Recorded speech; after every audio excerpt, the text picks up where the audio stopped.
Hi, welcome to the GBA Washington, D.C. chapter meeting. My name is Gerard Daché. I'm the Executive Director of the Government Blockchain Association, and we're here with Nabil, who is the chapter lead for Washington, D.C., and we've got just a great evening in store for you. Just real quick about the Government Blockchain Association. We are an industry association of the public and private sector. Our goal is to help the public and private sector connect, communicate, and collaborate. We are a global organization. We operate at the national, state, local, and international level. And we work across many different domains, including healthcare. Tonight we're going to talk healthcare. But before we do, I'd like to bring Carla up, and I'd like to thank Carla and the whole Brock Pierce organization for just the generosity for sponsoring this place. And they are also sponsors for the big conference that we have coming up. So Carla, I'd like to thank you for all that you've done for us and give you a chance to say a few words. Great. Thank you so much, Gerard. Well, Brock and I want to just welcome you to the Pierce School. We are thrilled to have you guys here. We always say we didn't win the White House, but we won the real house. We have an opportunity to talk about topics that are not necessarily the easiest subjects to cover, but because we're independents, we like not running against anyone, but running with everyone. So one of the key things that I'm thrilled to announce is that we have partnered with the Government Blockchain Association in a really exciting upcoming event that's happening, but also just through our monthly meetups that we're doing. Web3, we decided to call it, powered by Crypto Mondays, because we use the idea of understanding this is a topic for the crypto curious, not necessarily the crypto fanatics, although we are. But thank you and welcome to our home. This is a beautiful opportunity for us to dive into a very important topic. Thanks. Thank you, Carla. And so let me go ahead and introduce our guest speaker tonight, Ms. Heather Flannery. First day with a new mouth, I apologize. But I'm trying to remember the first time I got a chance to sort of watch Heather in action. I've had a chance to see her speak. She has been very, very early in the blockchain space, in the healthcare space. She worked with, it was Consensus Health, which now has been essentially spun off into Equidium. She can tell you a little bit more about that. But the thing that struck me about her every time I've heard her speak is I always end up saying the same thing. Oh my gosh, this woman is brilliant, and she's a problem solver, and she's, the one thing that I really appreciate about this community is this community is filled with out-of-the-box thinkers, right? They're problem solvers. They're just a great sort of level and quality of human being, and Heather exemplifies that like no other. And so I'm extremely grateful and proud to host her here tonight. So with that, Heather, the floor is yours, and you've got a mic, and you're all set to go. Thank you so much, Gerard and Carla. I am incredibly humbled by that introduction, and I hope that all of you this evening are willing to engage with me, throw out questions and comments, interrupt, otherwise make this extremely lively, which I personally enjoy greatly, and I hope you do too.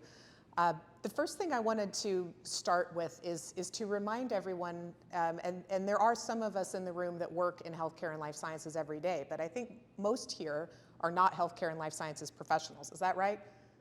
Okay. Yes.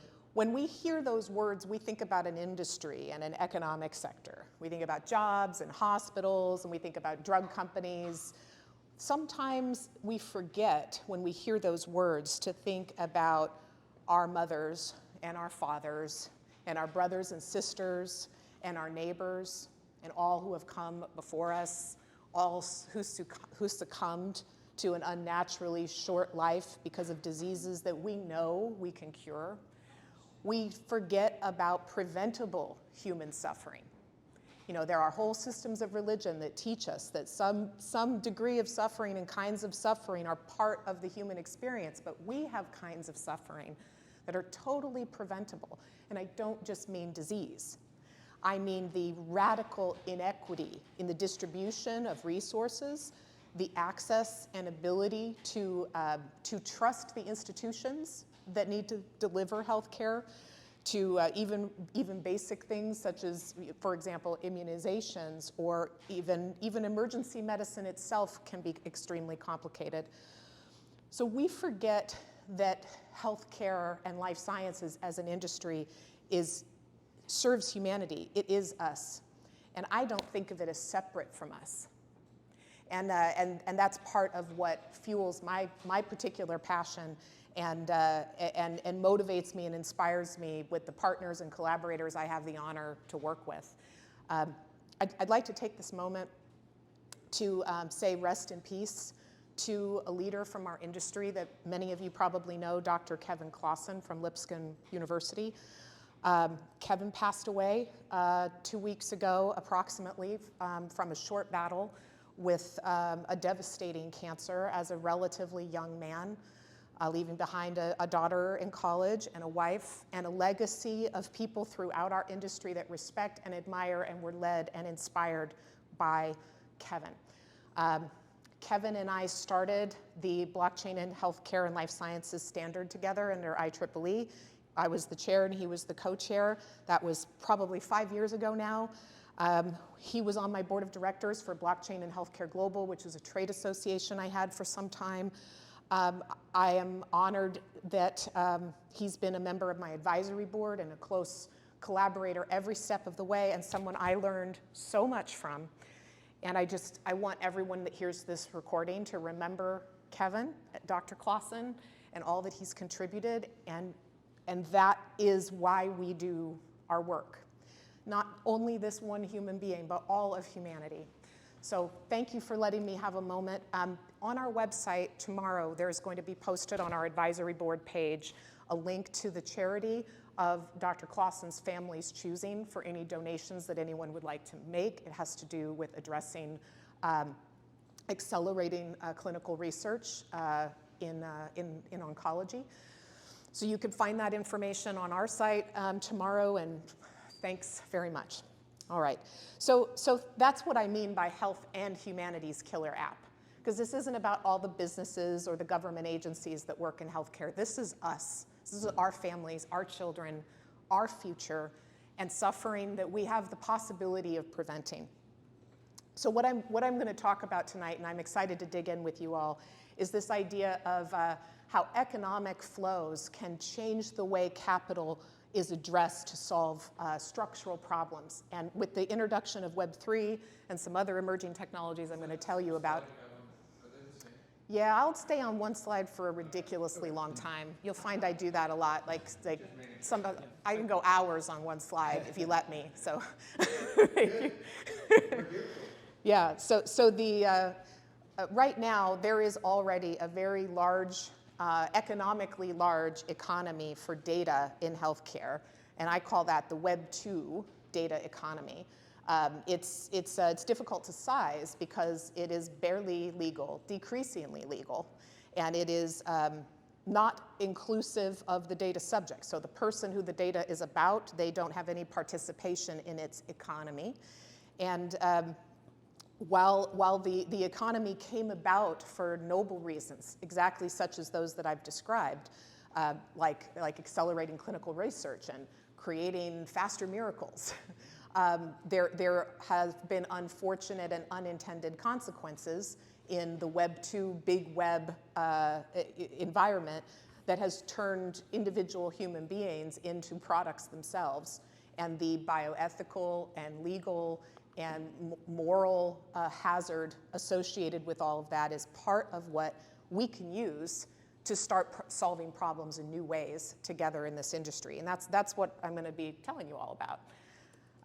By way of who I am, I'm the founder and chief executive officer at Equidium Health.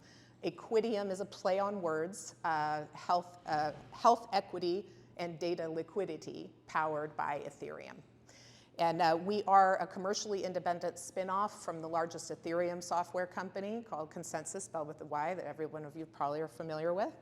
And we view ourselves as creating next generation critical infrastructure for the health of humanity. What we're doing, so what are we doing in this space? We have an enterprise-facing offering that's in the market right now, and we're building a direct-to-consumer offering and new market architecture to financialize data as an asset class. So there's a lot that we're still building, and we have created a set of technical innovations that converge multiple technologies. But a key point that I think deserves belaboring is when we think about data, we don't spend a lot of time contemplating, well, what is data anyway? And what system of law would you apply to data? If data is an asset, what kind of asset is it? Generally, absent further specification, we tend to think of it like property. So in the absence of any further clarification, like, oh, this data is governed by a copyright, so now that's different. So in the absence of any specification, we think of data as property. But what I want to argue for all of you and ask you to consider with me tonight is whether data as property is actually a viable mental model for how we think about the future of humanity. I'm suggesting that no, it is not.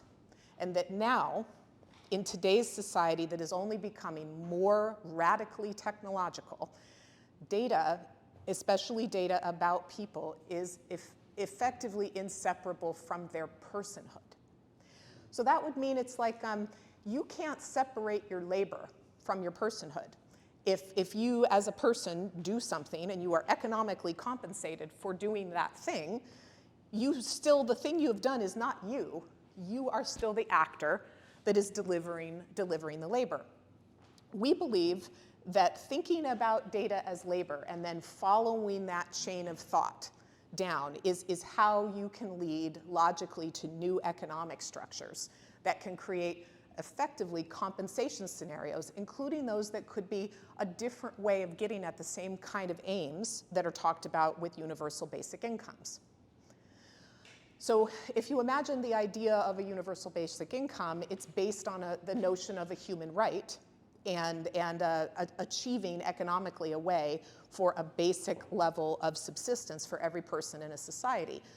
A challenge is that it's generally a straight subsidy, and then arguments about possible productivity gains in the long tense is the ROI. So you're on a multi-generational event horizon for looking at an economic rate of return and trying to formalize or concretize any arguments that you might make for accelerating subsidy in order to provide a UBI.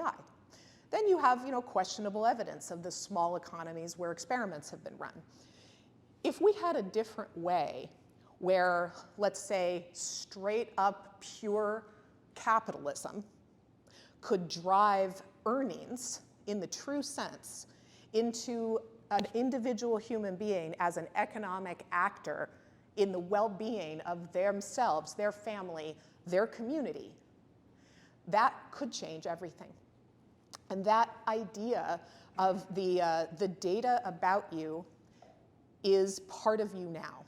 It's not like, we started thinking about data when mainframe systems were coming about in the 70s and 80s. That's when it started to become part of the normal parlance of human society, extremely separate. The idea that this data is a person or is part of a person would have never been contemplated. But today, every single thing about our genomic and multi-omic environment is now digital biology already. The distinction between a biosample and a digital file that is the sequence of everything in that biosample is immaterial. And in fact, that digital file is potentially quite a bit more impactful, more valuable. But every single biosample that was ever taken of you anywhere at any time is your digital biology waiting to potentially be exploited, hopefully for good, but not necessarily. People have competing interests. So this idea that if personal data is in fact inseparable from personhood, then every breath you take that is being, every single health tech sensor that's on your watch and in your car and in your home, and including those that are, maybe at a community level, like wastewater data, all of this data about individuals is extremely valuable. But can any of you say how valuable? No. Why? It's because the Web 2 data economy is completely opaque. It is off-market. There is no financial market architecture that drives normal price discovery or supply and demand curves of this extremely valuable thing that we intuit and understand is extremely valuable. We understand that there's so much capital there because it's represented by the equities of some of the largest corporations in the world, but the equities are representations. The asset of the data itself is not valued, and commerce at a market level cannot pursue or cannot move forward. So we've done, myself and my colleagues, a great deal of thinking about how would you solve a cold start problem for an economy that we think could be the largest part of the human economy in another decade, and that could be explosively impactful in terms of bringing new flows of capital into creating new structural approaches to solving, systemic issues. I'm honored to work with Dr. Melvin Greer. Dr. Greer, one moment, please, Marquis. Dr. Greer. Questions? No, go ahead. No, finish. One second. Whenever you're ready. So Dr. Melvin Greer happens to be the chief data scientist at Intel, but he also wears another hat at a nonprofit he founded. And I'm honored that our corporate affiliated nonprofit called the Equidium Foundation is under a fiscal sponsorship arrangement with Dr. Greer's nonprofit. And out of that organization, we are going to be working on the things especially that help vulnerable and disadvantaged populations with broken institutional trust start to access this new data economy that can impact the lives and the well-being of themselves, their families, and their communities. That is focusing on things like digital literacy, health literacy, financial literacy, but more importantly, creating and then proving new systems of trust. And Marquis had a question. Thanks, Heather. Marquis Allen, Clinical Squared. I'm glad that you guys are thinking about the concept of data ownership and the commoditization as it can benefit people instead of the industries that have been taking advantage up to this point. But it seems to me that one of the tricks would be defining what kind of data can be considered personal data. So you've got behavioral data, how a person shops. You've got data on someone's genomic sequence, et cetera, but their address or phone number that can change tomorrow. While it still can be an element that is part of the description of a person, and by things like HIPAA, protected health information is specifically defined as certain kinds of data. But I just kind of wanted to know your thoughts about how do we determine what kind of data is actually personal and what people should, well, I don't know if expect is the right word, but what makes sense for a person to claim as their personal data and the swath of data that an individual can create?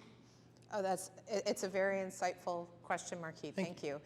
So first of all, I would encourage us to introduce this vocabulary of sensitive information, which is used in other contexts in a regulatory environment. So something may be personal but not sensitive, like a zip code.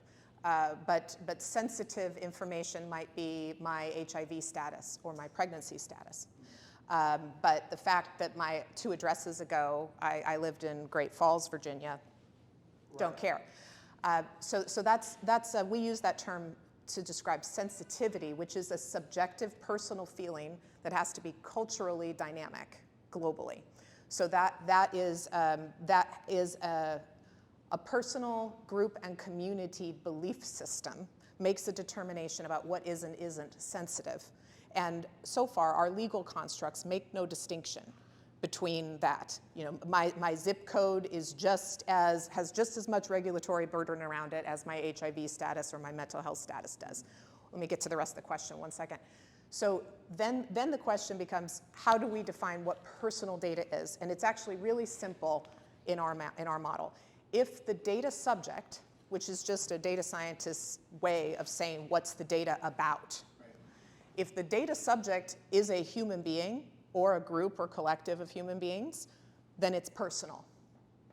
That's how but by contrast, let's say there's a bunch of solar panels out in a farm somewhere, and there's a bunch of data about those solar panels, and there's no human anywhere around, and that database doesn't have it's not about people, then that would not be personal data. So this is not all data, but it is all data that has a human data subject, is our definition, which has a huge span of sensitivity and a highly, highly complex and evolving regulatory framework, which I'm going to get to in a second. So we are building on those frameworks, and there are clarifications that we believe need to be made, but nothing makes any sense if you can't first say that data ownership itself isn't even the right language. I know what your intent is, and that's what our whole industry talks about, but we can't own people, thank God. We don't own people. We don't buy and sell people. We don't lease people. We don't trade people. People are not, they are sovereign and protected under natural law in a different way entirely. Well, by expanding that to personhood, so why, there was no idea of what the human genome was 100 years ago, so it could not have been, or 200 or more, it could not have been included in the conception of what defines you as an individual person. But we fully well know it is now. It's the ultimate biometric. So simply because it wasn't conceived that way originally doesn't mean we should go forward forever in the 1970s mental model of what data is and what it means. That was a bit of a rant in answer to your question, but thank you, and you, sir. So, I don't think this is on, but, oh, all right, sorry. So my question is that when you're talking about data specifically, you're not so much talking about what's considered, patient, private, protected, things like, that are within electronic medical records, electronic health records, versus something like, this is the average heart rate and activity, or steps walked for Apple Watch customers ages 18 through 35 who live in zip codes A through Z and I don't have an Apple Watch, so I'm not 100% sure what the regulations are, what they say in their disclaimers. But are you talking about like that kind of not public, but more like a community-based data that sort of paints a picture of a demographic based on, let's say, non-clinical data, or are you talking about all data, like including electronic medical records, including like, okay, when I was 15, I had the chicken pox and that sort of thing? What's your name, sir? Mustafa. Mustafa, you're trouble. Look at these. Here we go. You have introduced, he has opened Pandora's box, folks, of regulatory complexity about the definitions of data. I'm joking with you. That was a terrific question. Okay. Thank you. I have a follow-up too, but that's okay. I'll wait. So Can we just sum it up as aggregated, de-identified data is what you're talking about? yes. Right. So when you say the- de-identified, you mean non-personal? Hold on 1 second. Let me pause you. So right now we have I'm just going to refer to the United States for the sake of clarity for this conversation. We have a legal apparatus around how to protect what is defined in the HIPAA law as protected health information. And there is it's a privacy preservation legal apparatus, and it was designed at least 3, if not 4 generations of technology ago. So when the well-intentioned folks put pen to paper and came up with a way to be able to work with this thing called data in a way that ostensibly, arguably, purportedly preserved your privacy, what they did at the time, theoretically, it would work. Now, it was very hard to implement. was extremely expensive, everybody hated it, and it had unintended consequences. But it did at least protect the privacy of the individual if it were put in place. But as I said, that was about 4 generations of technology ago. So the idea that you can take an individual personal data set, or private or protected data set, and you can de-identify it, and then the data subject's identity is actually protected, is kind of like the parable of the emperor has no clothes. At one point, the emperor was standing on a pedestal in glorious robes, and slowly he was disrobed, but the court and the courtiers around him continued to not comment on the fact that the emperor eventually had no clothes. And Cambridge Analytica and the Snowden leaks and other major events disclosed to the world that what can be done with cross-sectional big data analytics against many, many data sets collected and analyzed by many different stakeholder groups is truly frightening. Effectively, we as a civilization accidentally, inadvertently, lost our privacy. And many populations, those most vulnerable and disadvantaged, also have been stripped of dignity and agency. The art of medicine has been compromised to such a degree that physician suicide is now one of the biggest and most urgent problems that we have in healthcare. All of these things are unintended consequences of an original thesis put in motion that was well intended, and no one can predict the future. And I'm not being critical of the original frameworks. What I'm suggesting is, as is necessary on into the future, we must adjust. And I'm trying to make the point that we will not be able to come up with a rational way of adjusting them by continuing to think about personal data as property that you can buy and sell and give away. So that doesn't mean that we are changing the regulatory apparatus and a hospital that collects data on you in order to deliver your care, that data isn't about you. This is why I don't talk about ownership, because that hospital has records retention policies. That hospital has to protect that information, and it is vital for your life that they do. So there is nothing wrong happening there. And pharmaceutical manufacturers, we desperately want them to keep making medicines better and better, faster and faster. Please don't stop making medicines, right? So it doesn't mean to suggest that the different stakeholder groups that have assembled enormous data estates in healthcare and life sciences are doing something wrong. I don't believe that at all. The thesis that we have is that there's a missing economic actor in the system, and it is the person, and therefore also the family and the community. That's the missing economic actor. I'm not suggesting that all of the other things that are happening shouldn't be happening. I'm saying we have a missing stakeholder group, and we now have the possibility with Web3 and the technologies that all of us here assembled are passionate about. We have the opportunity to change that.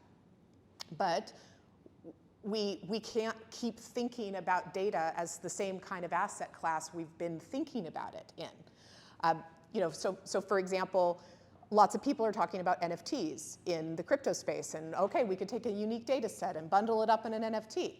Now you can buy and sell it, right? Well, isn't the information that maybe even I sold about me still about me? Am I going to have a gap in my longitudinal health history? This is a reason why, just now imagine a different metaphor. That same data is either my past labor or it's my prospective labor. And if someone wants to use it, either use my past labor or prospectively, they should make me an offer. How about a little bit of F you pay me, right? You know what I mean? And of course, you don't want to give that data away, and you couldn't, because it's part of you. It defines you. It describes you. It is your entire life experience, from your heartbeat to your dating history, to your browser history, to your location data in your car, to every single thing you do. You are shedding terabytes of data as you walk through this society. it is being formed, it is being brokered by intermediaries to the tune of billions of dollars to parties who will then assemble digital twins that are shockingly predictive of your behaviors, your thoughts, and then they will use them to sell you things, which is fine. I don't suggest they should stop doing that. What I suggest is that individuals, families, and communities should be able to have the same kinds of technological power that comes from big data. And our introduction, and then that means you also can have artificial intelligences that are optimizing for you, just as the corporations and governments and everyone who wants to aid you or assist you or sell you something are doing on their side. Again, I'm not suggesting anybody's doing it wrong in the current state. I'm just suggesting that the individual, the family, and the community is absent the economic equation, and that's what we're seeking to address. So there's a lot going on in the regulatory environment that informs this. This is a cluster of some of my favorite highlights, but I want to tell you what's over here about what I call the tectonic plates of our industry. If you were an alien from outer space and you were going to visit Earth and say, how does your healthcare system work? And let's say this region here around this continent with all the water on both sides, how do you guys do it there? Well, what we'd have to tell them is that, well, we've got 4 main things we do in healthcare. We conduct clinical research, we practice what we call public health, we deliver what we call mainstream medicine, and then we regulate all of that. That's what we do. But, and they'll say, oh, okay, so you have this one big system that does all of that. No, we have 4 sets of laws. We have 4 massive sets of extremely expensive technology infrastructure.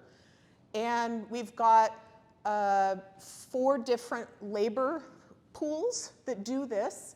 And their biggest problems is really how to work together across each other. And they also developed, unique professional vocabularies that don't translate back and forth with one another. And each of them are subject to slightly different laws. So it is an inefficiency of such meteoric scale that it's like it hides in plain sight. You can't see it. You can't see the forest for the trees. We've got a sector in the US economy that's approaching 20% of our GDP. I mean, just one large payer, the Center for Medicaid and Medicare Services, $3.4 trillion in payments.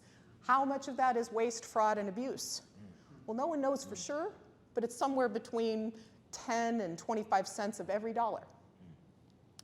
All of that money, if you could apply supply chain thinking, track and trace thinking, not only to physical objects, but to data and to money, and use AI to its greatest effect, where does that waste, fraud, and abuse go? It's no place to hide. No place to hide, because all of that waste, fraud, and abuse lives in the connective tissue between those tectonic plates. That's how the bad actors are able to do what they do.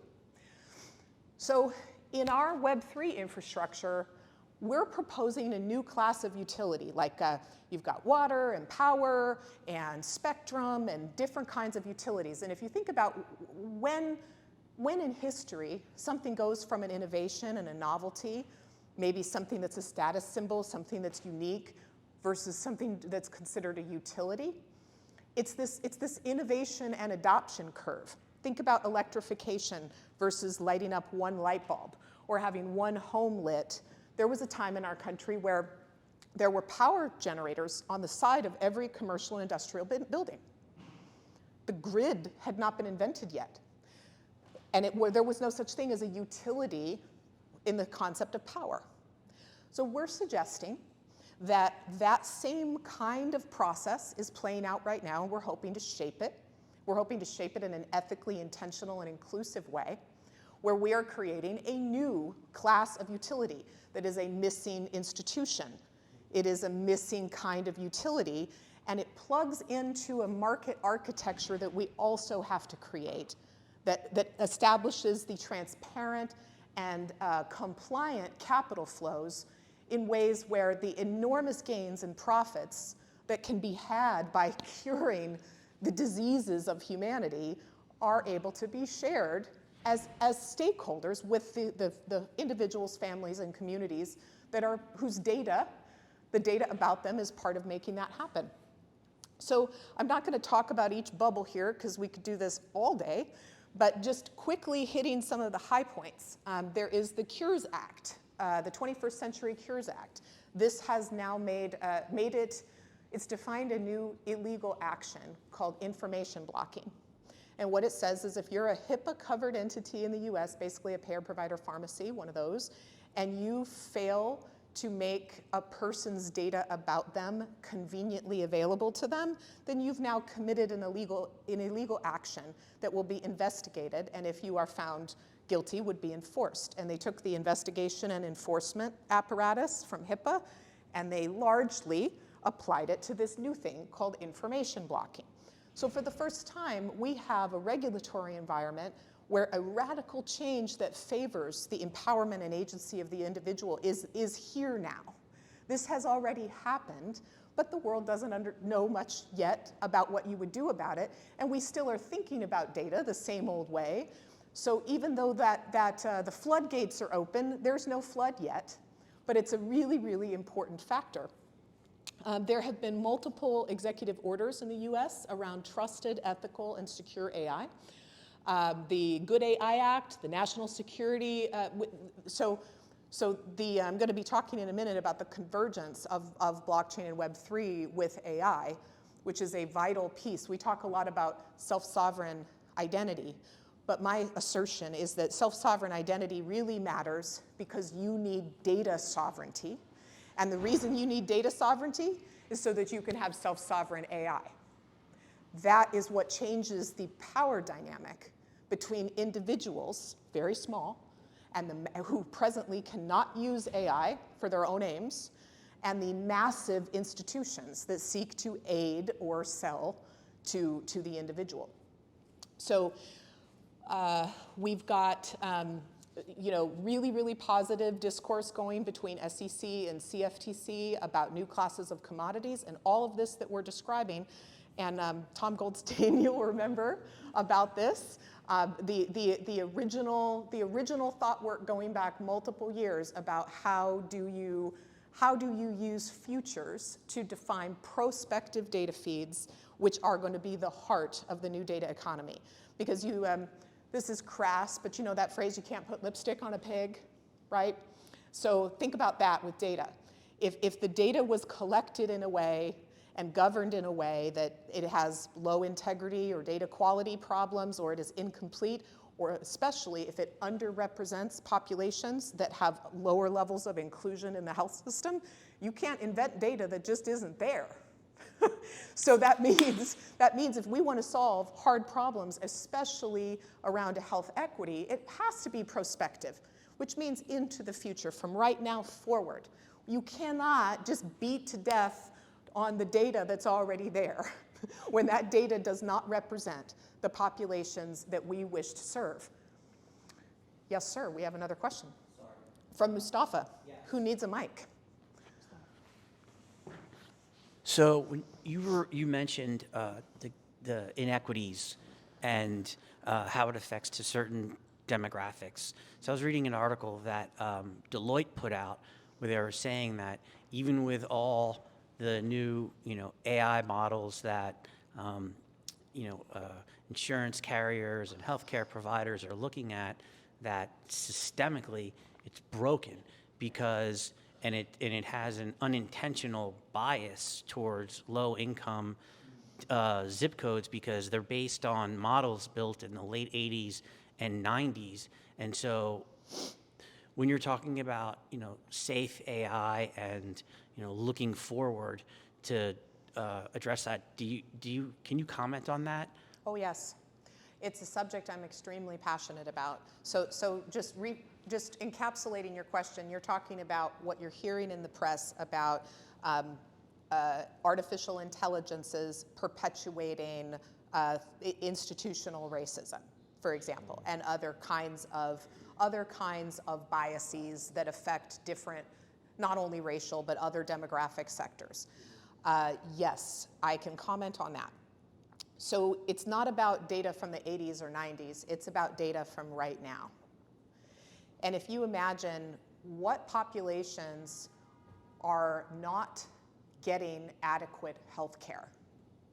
Getting adequate health care means that your data is in the system. It's in it's in the pharmacies. It's in the, let's just take a patient with diabetes. You know, a black person in the United States is 3 times more likely to have an amputation or to develop blindness as a result of a type 2 diabetes diagnosis. What does that mean? It means the diagnosis happened way too late and or there was no treatment. This is a disease left untreated, not controlled, right? So if you have a whole population like that with undiagnosed disease, let alone untreated, and you're you're trying to train an AI model to learn how to deliver care, but you have well understood gaps in that data that's in the system, people keep thinking they can solve that problem by somehow analyzing the same data differently. It's not in there. It's not a computer science problem. It's not rocket science. You don't have to understand anything about AI to understand that it looks at a bunch of data and uses it to learn things, right? And if that data underrepresents different segments of the population, then how in the world, there's no magic fairy dust that AI has where it can invent source data or training data. It can't. So we decided in our industry, we decided in our industry it'd be a good idea to use the data of the population who's getting care more routinely and use that to develop AI models and then go ahead and put it into production without running clinical validation studies.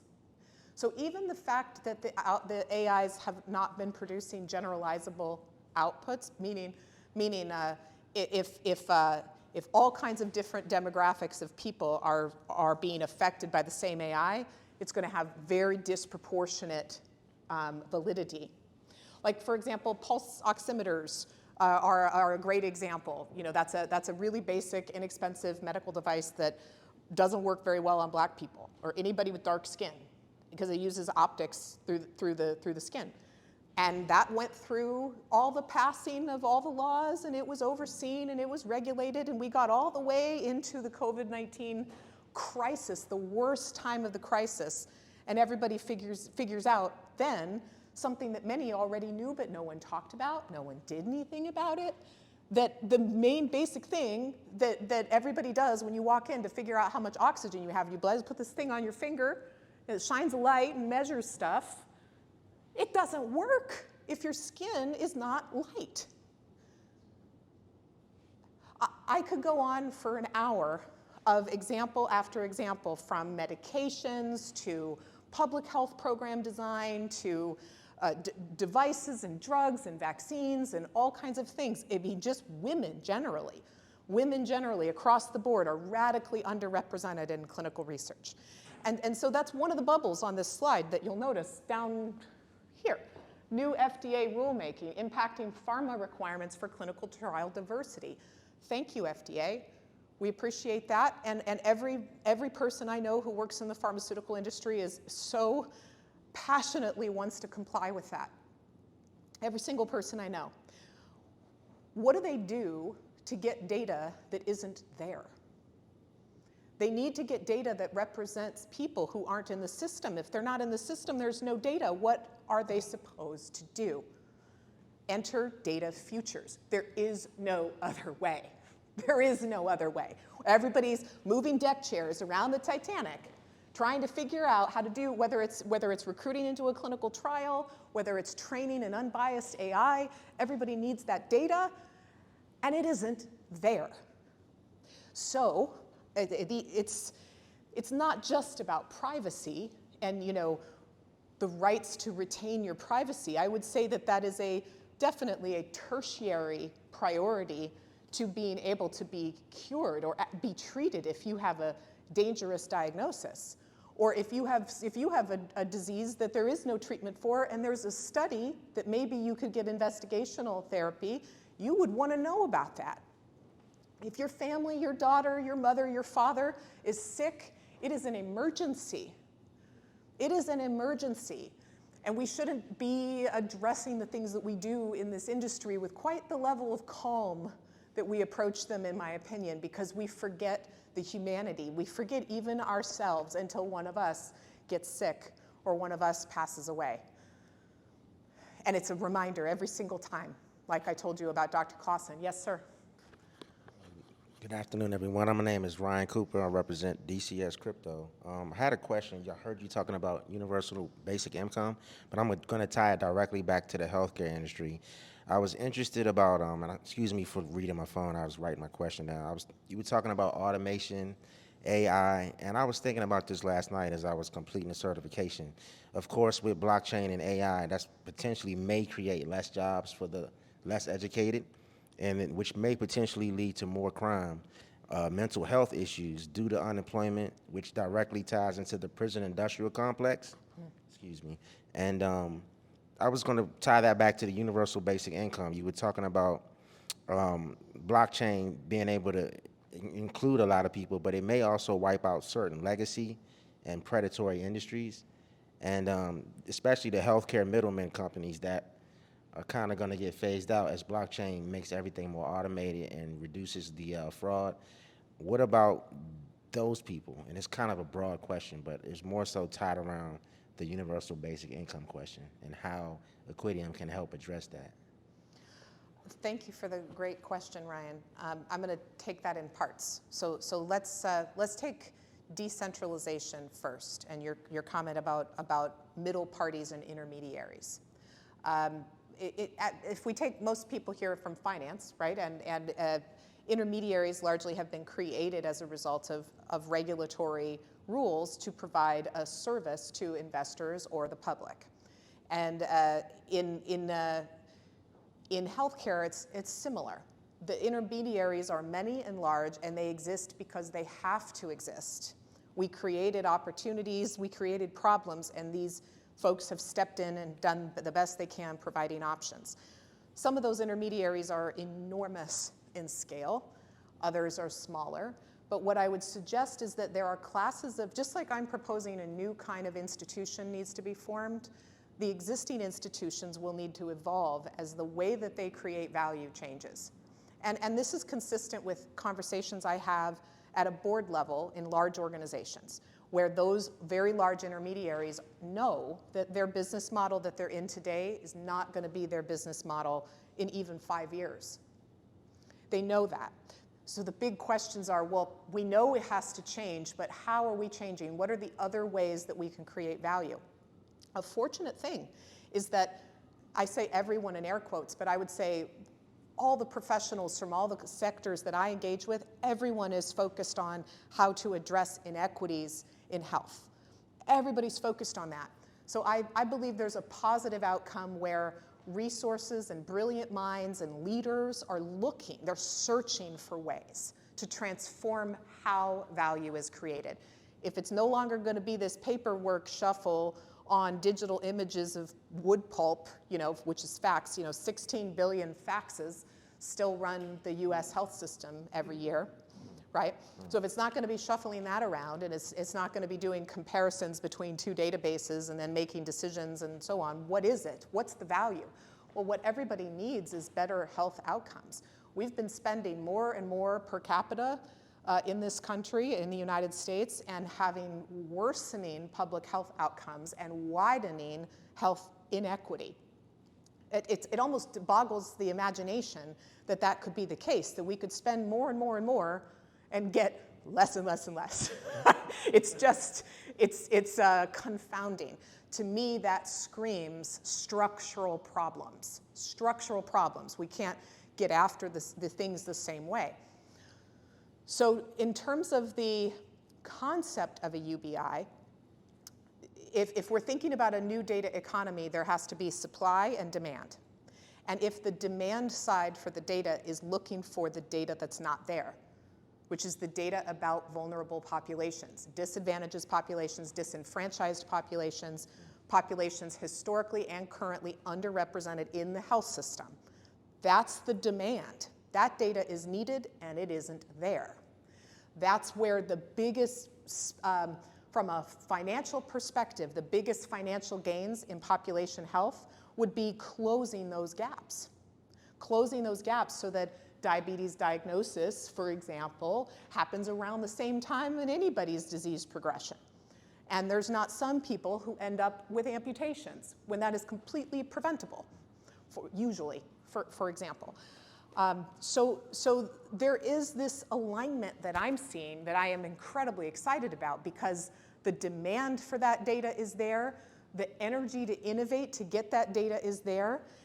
The other side, though, of the individuals, families, and communities, the data about those people, those economic actors, is not, me, none of us know where the data about us is. Nor do we have a copy of it in a way that would be utilizable for AI, that's for sure. Nor would it be utilizable to, say, match us to all the available clinical trials, or help us find the lowest cost service for something, or help us, if we have a crisis, help us avert that crisis. What about connecting us to philanthropic resources? What about activating the social contracts within which we live, but we can't reach them, right? All of that is out of reach to individuals, families, and communities.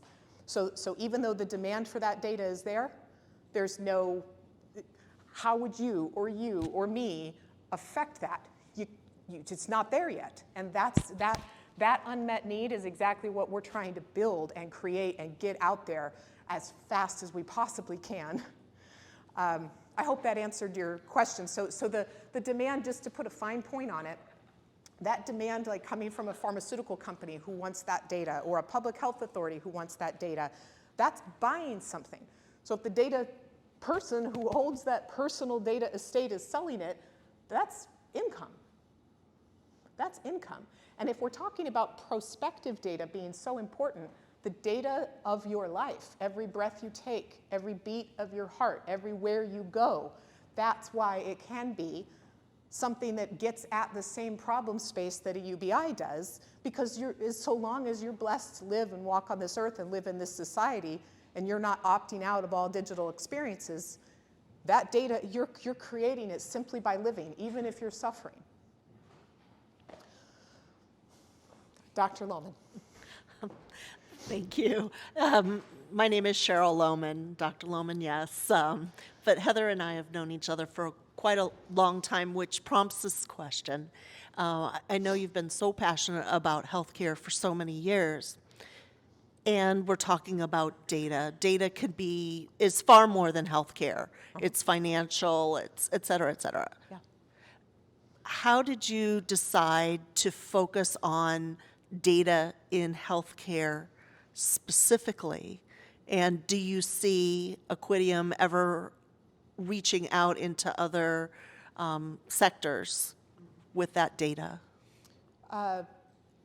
Thank you, Cheryl. Yeah, great question. So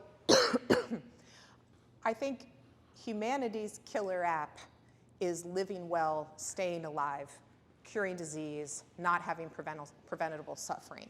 But it doesn't mean that there aren't economic drivers and demands to consume and utilize this asset class that I'm talking about. Since we have gained an understanding of something called social determinants of health. Social determinants of health are things that don't happen in your interaction with healthcare experience. They have to do with poverty or education level or trauma, stress, environmental toxins, all kinds of elements that are not part of what we think of as healthcare. Those are actually the most predictive of healthcare outcomes, far more than anything that happens to you when you actually do access a health system. And even more than your genetics, too. So as you understand that social determinant data is health relevant, in fact, even more relevant than what lives in your electronic health record, it changes entirely what we think of as health data. Now, under the law, that doesn't make that protected health information, and it's regulated in a different way. So you've got some set of information that's regulated by one agency, and another set of information, what we would call personal data under the law, regulated under different laws. But from our perspective, the information that is not classically health data generally is social determinant data. It could be used to predict whether you are about to relapse in an addiction scenario. It could be used to stop you from killing yourself if you are in crisis. It could be used to help you understand when you have forgotten your medication, or you have taken the wrong medications, or you are confused about all of your doctor's appointments and where you're supposed to go and when. I could go on and on. It's transportation, it's food, it's clean environment, it's housing, it's jobs. It's all of these things. Heather, just 2 days ago, I met the woman who has created the ICD-9 codes for social determinants. It's coming. Right on. That is such an important contribution. I would like to know that person. ICD is industry classification for diagnostics. It's the code that is used in computer systems to identify how you label a disease. Social determinant data has not, until the point that Dr. Lohman just very insightfully brought up, until it's finally included in our official data sets, we who care about social determinants, which is everybody in the industry, by the way, I've never met a person who didn't care, but what do you actually do about it if your systems don't work and they don't talk to each other and you can't describe these problems and you have to hire a whole separate army of data scientists if you want to run an analysis about it.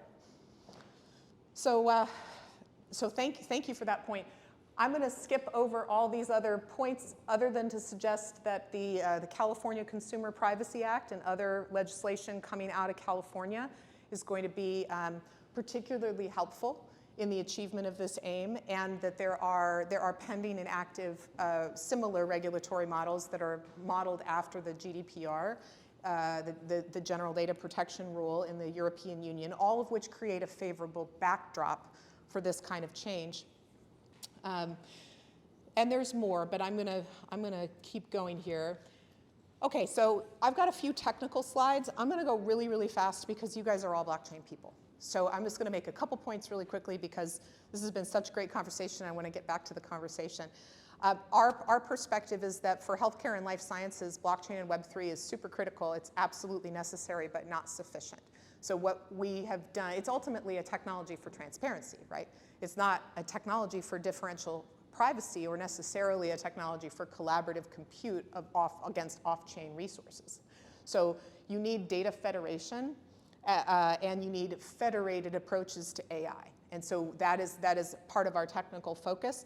And then there is an additional class of technology called privacy-enhancing technologies that are absolutely radically impactful to the literal skeleton and structure of our industry.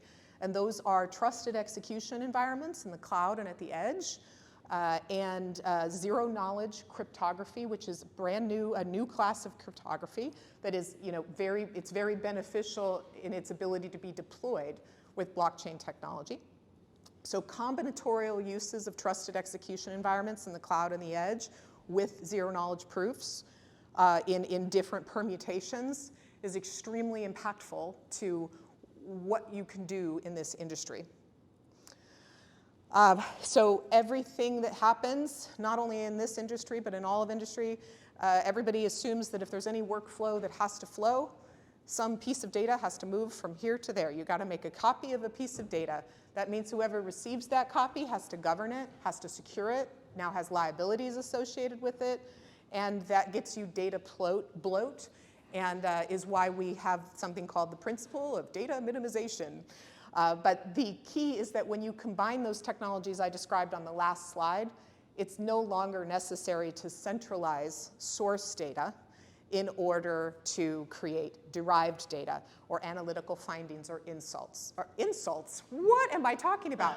That was the weirdest faux pas. I did. It was Mustafa got in my head with that one. That's what caused that. So everything that we do right now involves moving around source data from place to place. Why? Because no institution can trust an analysis unless they're the one who conducts the analysis.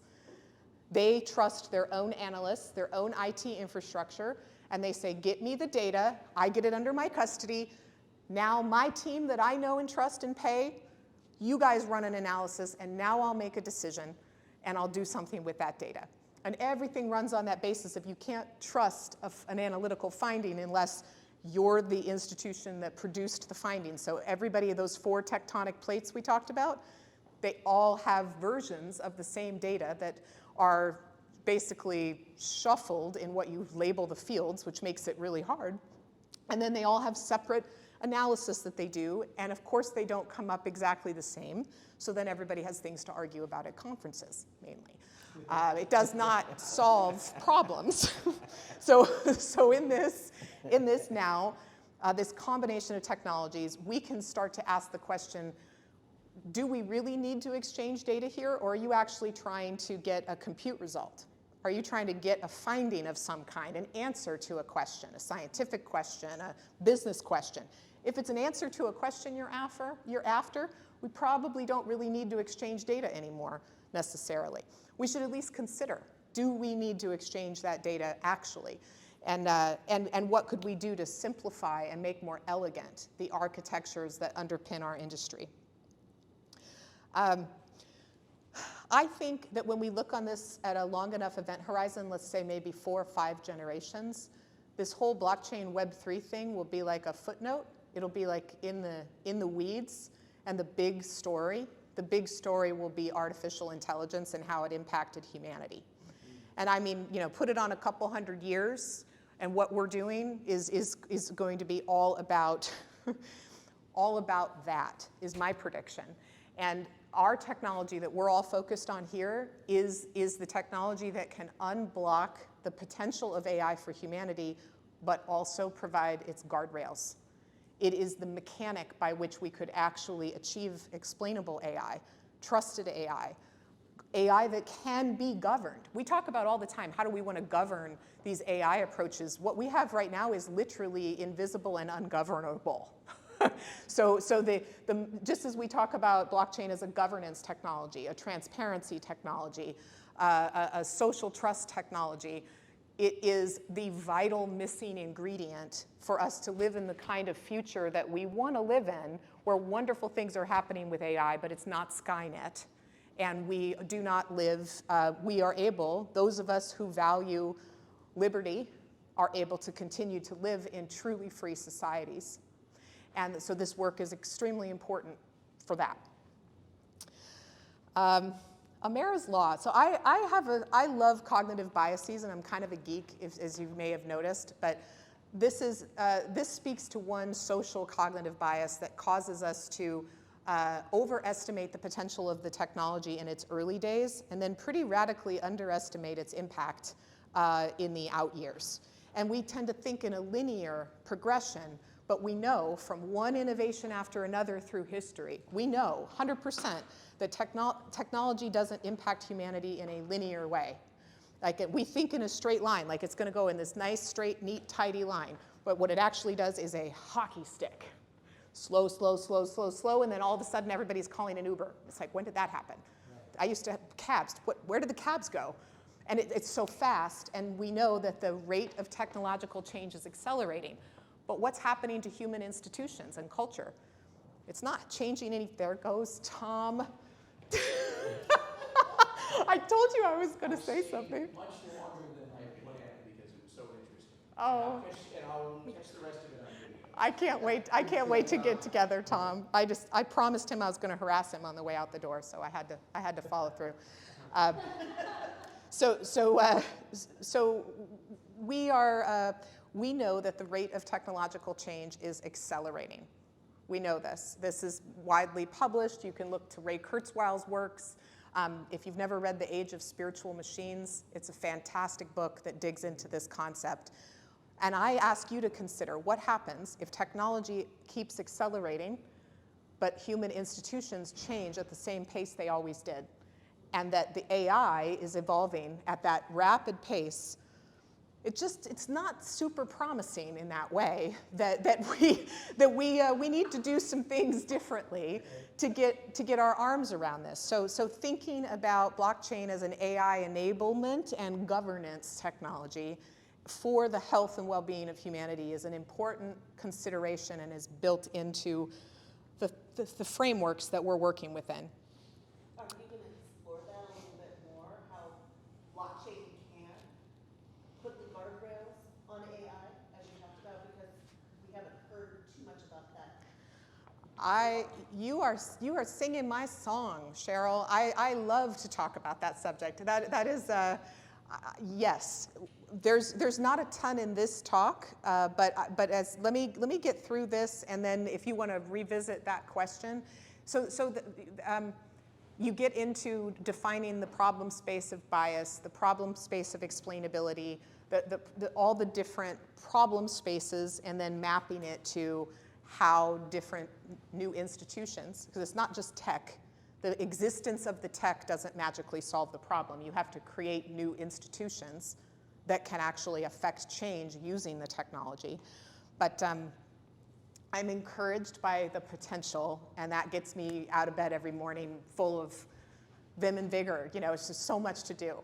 I don't know how this resonates with all of you, but this is as individuals, considering you're all amply qualified to speak from the perspective of what does motivate an individual to potentially wish to share data. And our thesis is that there is no one answer. It's unique to every individual, and here's the key. Back to that notion about prospective, time, temporal change. It's also dynamic for the individual person. So let me pick on Marquis for a second.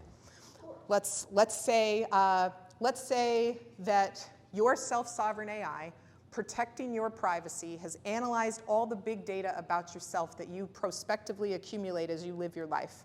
This lives in something called your personal data estate. And it's optimizing for all the things that you tell it to optimize for, your own priorities, whatever they may be. And it's learning from you what works for you all the time. Well, there isn't you aren't actually a fixed, finished thing. Things happen to you. You grow, you change, you learn, you heal. You also experience tragedies, loss.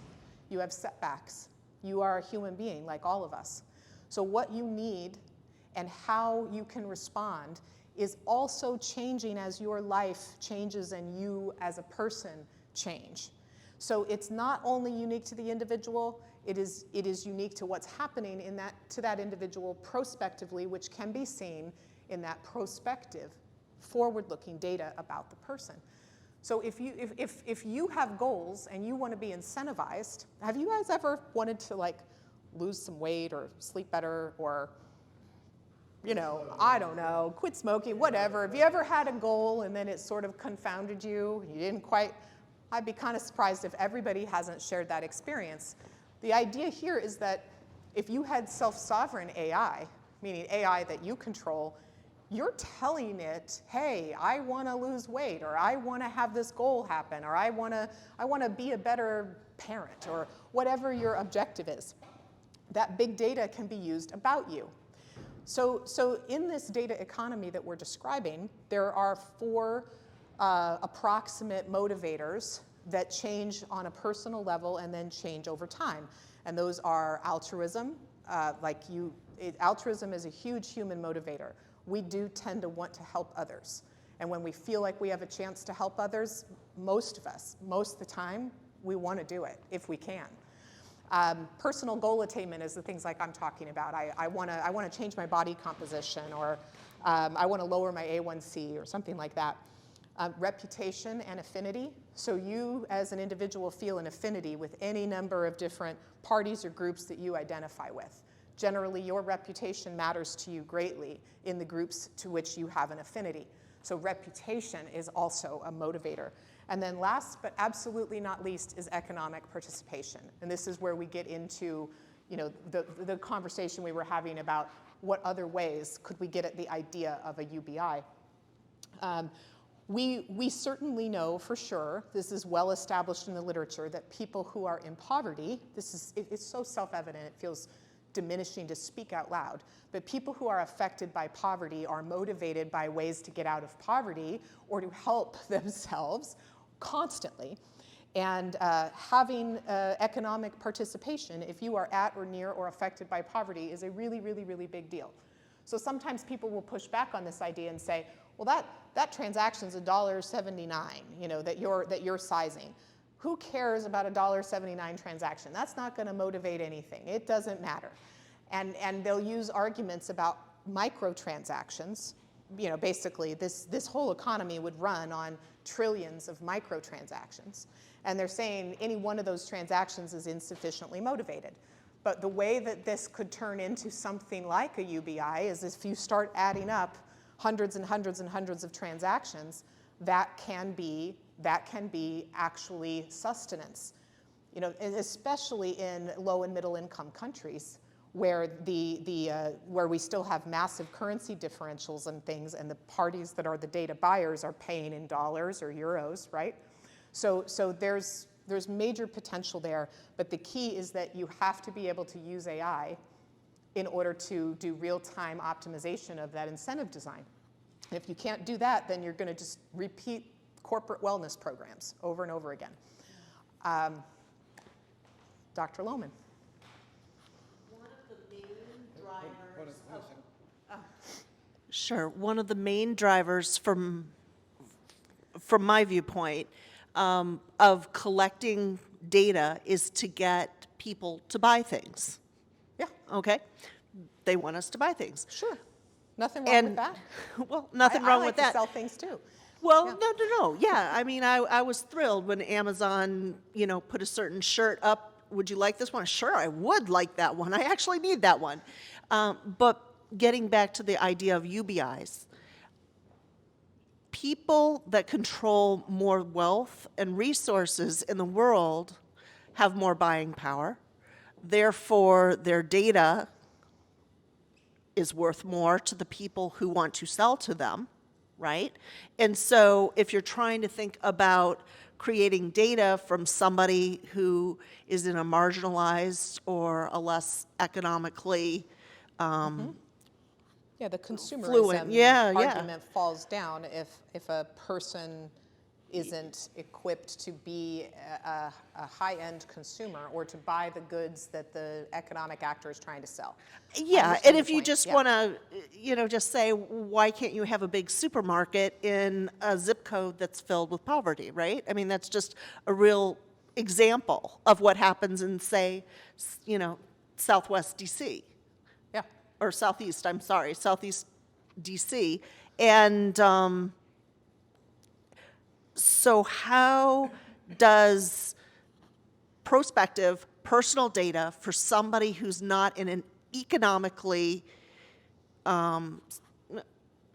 privileged place solve the UBI problem?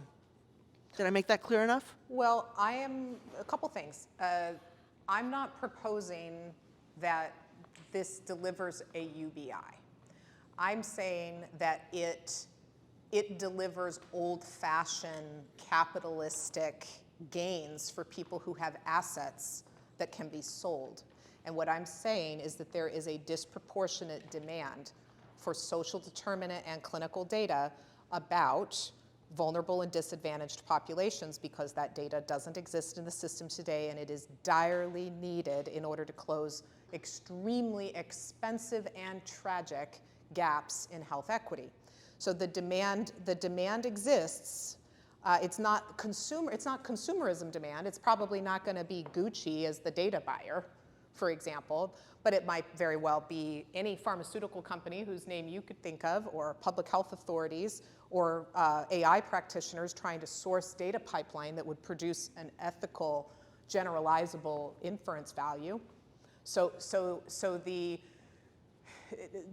data economy will be enormous, and not all data buyers are motivated by the same thing, trying to achieve the same thing. But we know we have a pent-up, disproportionate, massive problem of missing data, hugely missing data from vulnerable populations. There's no way to get it but prospectively, which means that data transactions have to be about go-forward situations, which could be primary prevention. It could be Any disease that has a lifestyle or behavioral etiology that could be influenced by social determinants. It could be as simple as, protocol adherence, which isn't simple at all, right? But regardless, it's going to have to be prospective because you can't invent data in databases that's simply not there. And so it's the demand for that missing data that I'm suggesting can be an asset that vulnerable and disadvantaged populations should be able to monetize rather than everyone else monetize that data. And we're trying to put the construct in place to make that possible.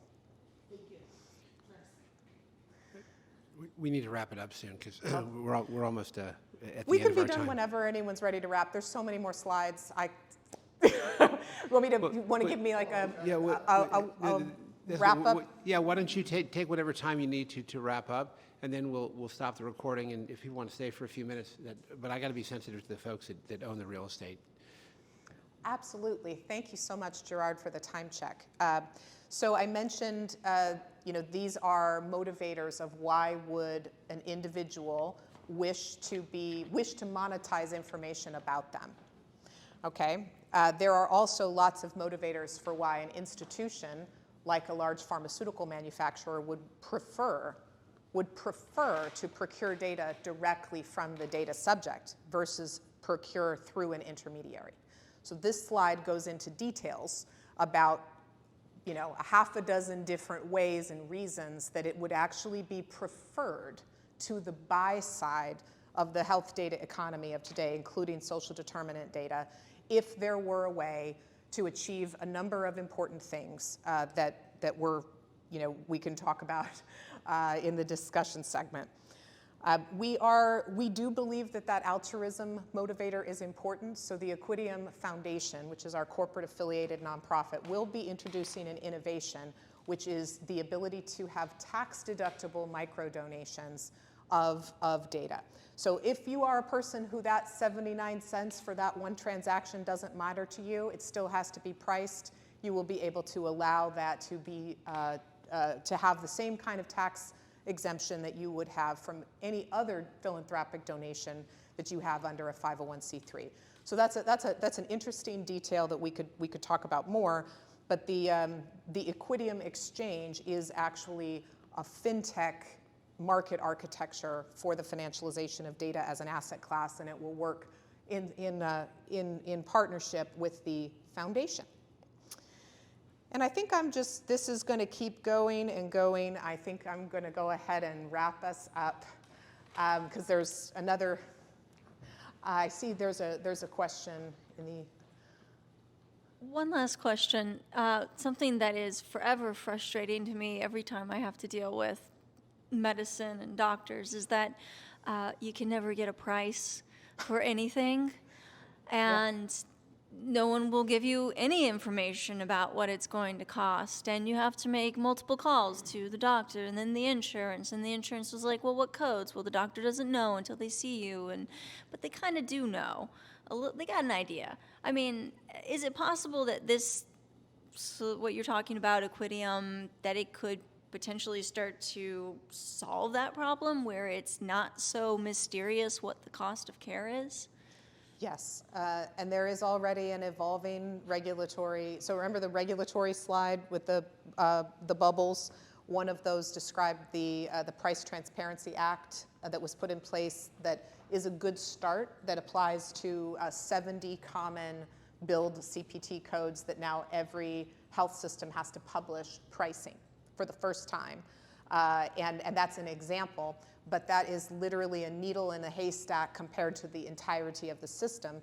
And usually when you're talking about pricing, you might need a procedure. You don't realize there's an anesthesiology bill, there's a facility bill, there's the surgeon's bill, there's this visit, you needed an endoscopy beforehand, you've got this aftercare, you need that diagnosis. You're thinking, what is it all gonna cost me? And usually no one has assembled the total cost of some course of care.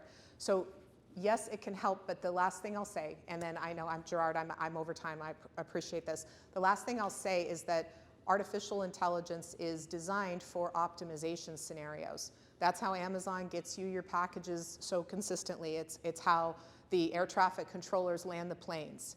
It is optimization in extreme complexity that exceeds the ability of the human intellect to logistically work out those problems.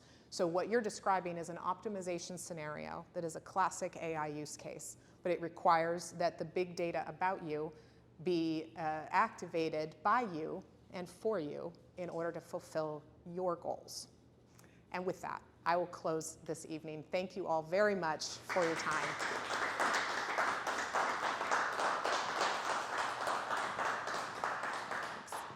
All right, so we're done recording, right, Jordan? Well, No, it can be. You just gotta tell me when. yeah, okay. Hey, guys, was I right? Was she amazing? Oh, thanks, you guys. Thank you. So we're going to continue to meet here every month on the third Monday of every month, and we're now looking to see what topics we're going to do each month. So we've got 50 different working groups, right? Everything from banking, identity management, elections, right? So if you guys have any specific things that you'd like to learn more about, let me know. But also, invite your friends and colleagues and stuff like that, because I think that if we just keep doing this every month, right? I don't know that we really want to get a lot more people. I mean, I really kind of like this format. The intimate kind of Yeah, I did too. fireside chat. Yeah, and then especially if we then get it on video and pump it out. So, we're not necessarily trying to get thousands of people, but if there are other people but what we are trying to do is kind of build a community, right? So if there are people that you think would benefit from being part of this community or want to learn this stuff, by all means, let them know. Heather has volunteered to essentially be a regular, Sure. which we're super excited I can't wait. about. Yeah, and honestly, I found out after we got here that we needed to have somebody on the door the entire time, right? Which is why I was gone most of the time. But from what I heard, it was great. I can't wait to listen to the video. But I did commit to them that we would do this thing from 6:30 to 8:30. So hang out a little bit and stuff like that, but let's not hang out too long so that we can be sensitive to the folks who have to make sure that we're all packed up and stuff like that. But Heather, thank you so much again. Thank you for the invitation. Thank you very much.